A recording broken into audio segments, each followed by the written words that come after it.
Bom dia. Você sabia que eu sou descendente de italiano? Não, né? Você nem deve me conhecer, né? E no final você tá cagando pra isso, né? Mas eu sou descendente de italiano. A minha família, por parte de mãe, é italiana. Mas fique tranquilo, eu não vou ser aquelas pessoas idiotas que inserem a descendência italiana em qualquer conversa, assim.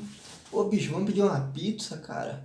Vamos. Sabia que eu tenho descendência italiana? Deve ser por isso que eu adoro pizza.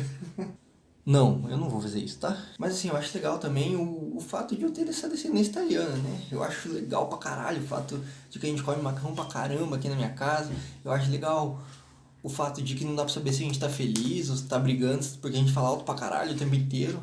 E eu acho legal que essa cultura resiste no Brasil, assim, e no Paraná especificamente também, até porque os italianos ajudaram a fundar esse estado maneiro, né, aqui do Paraná. E no Paraná que tem uma tradição italiana especial, né, tanto que ali em Columbus tem um memorial italiano. Como não falar de Santa Felicidade, né, aqui em Curitiba também.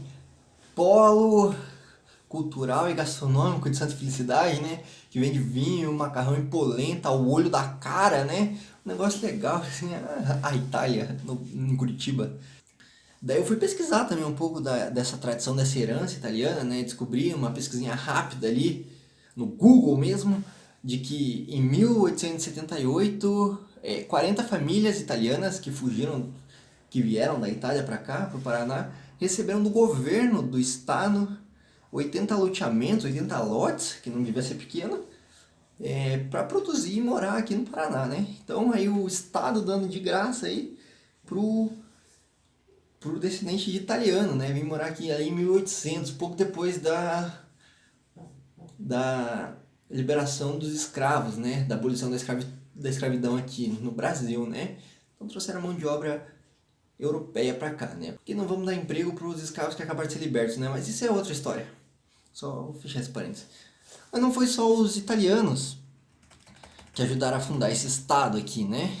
Os alemães também tiveram um papel importante aqui no Paraná, tanto que distribuídas pelo Paraná tem 45 colônias mais ou menos aí, só de descendentes alemães, né? Isso aí de acordo com a Wikipédia. E os espanhóis também, né?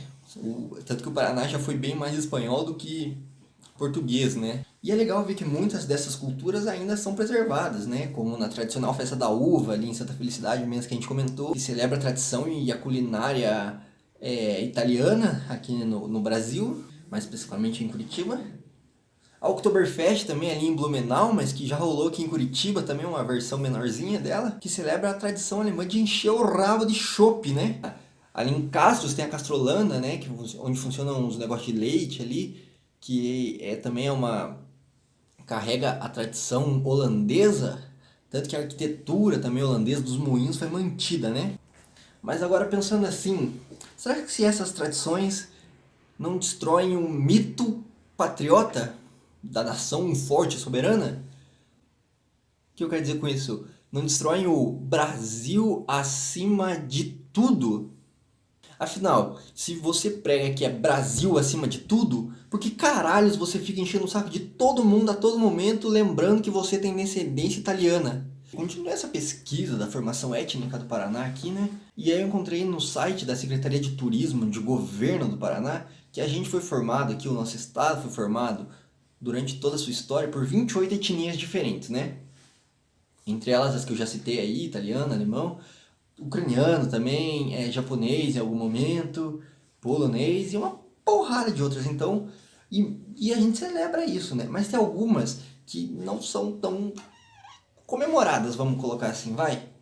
E aí eu queria mostrar pra vocês um videozinho aí da nossa querida Damares, né? A nossa ministra da mulher, da família e dos direitos humanos, né?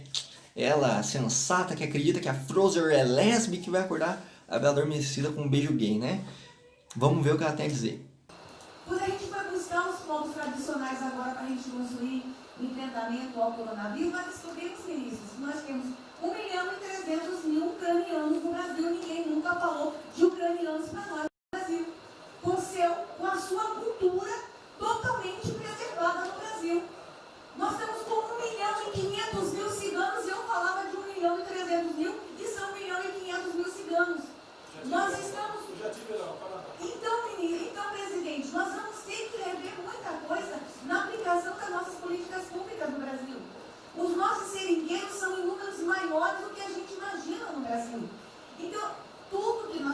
construir, nós vamos ter que ver, ministro, a questão dos valores também. A questão, os nossos quilombos estão crescendo e os meninos estão nascendo nos quilombos e seus valores estão lá. Então, tudo vai ter que ver a questão dos valores. E aí a gente pode ver, como bem ressalta a nossa ministra, excelentíssima ministra Damares, os valores, não? Afinal, uma pátria forte se faz com os valores certos, né?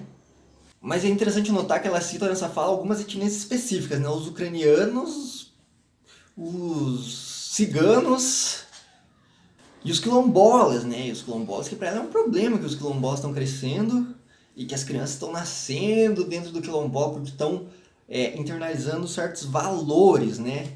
Mas por quê? Por que a gente acha legal e até incentiva algumas celebrações, algumas festas de celebração da tradição de culturas europeias, mas repudia e demoniza os quilombos e as reservas indígenas, como bem fez a ministra Damares? Bom, como toda resposta, essa aqui é complexa, né? E ela envolve vários fatores. Um deles é o racismo enraizado na nossa sociedade, que nos faz achar que os quilombos são uma coisa ruim, uma vez que eles nos lembram um passado escravagista que hoje a gente meio que tenta esquecer, jogar para debaixo do tapete, né? Afinal, esse espaço de resistência e de luta da população negra desarma todo aquele mito da democracia racial, que muita gente adora pregar, né? Como bem disse o Weintraub aí, né? O ministro Weintraub, abre aspas, só tem um povo, né? O povo brasileiro, quer, não quer, sai de ré. O racismo é esse que nos faz demonizar esses quilombos, ao mesmo tempo em que celebra e luta para preservar diversos monumentos da imigração europeia, né? 2 pesos e 2 medidas, não é mesmo? É a mesma lógica que faz achar um bando de gente branca e rica se aglomerando com o único intuito de beber o máximo de cerveja possível, uma coisa super legal, enquanto que demoniza os bailes de favela, né? Porque lá só tem droga e putaria. Na Oktoberfest a galera se reúne pra rezar uma missa, né? É a mesma lógica que faz muita gente achar um absurdo a investigação do STF que entra na casa com mandato judicial de pessoas brancas, de cidadãos de bem, de blogueirinhos conservadores de direita, mas que normaliza... Opa, passou uma mosca. Mas que normaliza o fato da polícia entrar atirando nas casas da periferia e matar o corpo de um jovem, uma criança negra, cujo corpo a família só foi encontrar no outro dia no IML. Valores, grita a nossa ministra, né? Valores, gritam os conservadores e os falsos moralistas. Outro motivo para isso, não dá para negar, são os interesses econômicos. Porque, citando o nosso presidente, onde tem uma reserva indígena, tem uma riqueza embaixo dela. Isso aí é ganância ou ignorância, que não entende a relação quase que sagrada entre os povos desses lugares, os povos indígenas e os povos quilombolas, e a sua relação com o espaço e com a natureza desses ambientes, assim. Por que índio precisa de tanto espaço? Dá uma minha aguinha lá pra ele lá, bicho, tá louco de bom! Disse o latifundiário que mora numa mansão. Essa ignorância e essa ganância que não vê que se a gente derrubar toda a Amazônia e transformar tudo em pasto, vai foder o clima do Brasil inteiro. Afinal, a floresta amazônica pode não ser o pulmão do mundo, como muita gente diz, mas com certeza é responsável pela regulação do clima do Brasil inteiro. É só você pesquisar aí rios voadores no Google e você vai entender a importância da Amazônia para as chuvas, aqui no centro-oeste, no sudeste e no sul do país também. Então, se você é de Curitiba, que nem eu, e tá se fodendo aí com esse racionamento, com essa estiagem fodida, eu acho bom você começar a defender a floresta amazônica, senão a coisa pode ficar muito pior. E se ainda existe qualquer sombra de dúvida de que ceder a Amazônia, ceder as reservas quilombolas para a mão da iniciativa privada, da mineração e do garimpo é uma coisa ruim, eu te convido a lembrar do caso de Brumadinho, né, o mais recente aí, teve também de Mariana, mas o de Brumadinho, né, que foi o mais recente, em que a empresa privada Vale, ela durante anos lucrou ferreamente com a extração de minério e com a mineração ali daquele ambiente. E mesmo sabendo que a barragem podia romper a qualquer momento e matar uma galera e foder a vida de um pessoal, eles continuaram extraindo e continuaram lucrando. Até que os prejuízos foram socializados, né? Como clássico dentro do nosso sistema econômico, né? Os lucros são privatizados, os prejuízos são socializados. Sim, socializados porque até hoje aquela região está contaminada, os rios estão contaminados, a terra está contaminada. Até hoje tem gente desaparecida.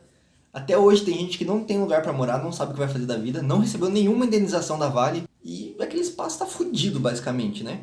E para a Vale coube apenas uma multa aí que não chega a 1% do valor de mercado da empresa, né?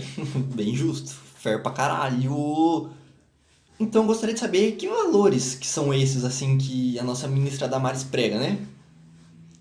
Que interesses estão por trás da agenda da ministra e do presidente da República também, né? Se são valores de exaltar uma cultura e demonizar outra, ou se é valores de enxergar toda a nossa diversidade étnica cultural aqui para construir uma nação forte olhando para as diferenças que nós temos aqui dentro do Brasil. E aceitar a diversidade, né? Mas eu acho que talvez não seja esse o plano, né? Talvez o plano seja continuar fazendo isso aí mesmo. Antes de terminar, eu só gostaria de dizer, se você é descendente de algum europeu, não se sinta ofendido, tá? Minha intenção não é diminuir sua cultura, longe disso, mas é só reforçar a pergunta mesmo. Se alguns valores outsiders, se alguns valores que vêm de fora, no caso a europeia, são tão valorizados, porque outros valores como que também vêm de fora, de matriz africana, ou que já estavam aqui quando os europeus chegaram, que são os povos originários, porque essas culturas são tão demonizadas assim. É basicamente pensar isso assim. Porque a gente não tem mais festas celebrando as religiões de matrizes africana, por exemplo. Mas a gente tem festa pra caralho aí de italiano, alemão, europeu. E longe de mim incentivar a violência, mas eu só queria deixar registrado aqui a questão que para no ar. Até que ponto a gente vai continuar mantendo as coisas como se nada tivesse acontecido? E até quando esse pessoal aí que tá tomando na cabeça de verdade com racismo, com xenofobia, o caralho, até quando eles vão aguentar, bicho? Vale lembrar o caso de Minnesota que tá acontecendo nesse exato momento nos Estados Unidos, em que a galera do Black Lives Matter ficou de saco cheio, assim, de escrever nota de repúdio e foi escrever nota de repúdio que resolve as coisas. Será que vai ser preciso esse tipo de movimentação aqui no país? E para terminar, como sempre, eu não sei terminar vídeo, então se cuidem, fiquem na paz, lavem as mãos e saiam só de máscara quando for necessário. E fora Bolsonaro!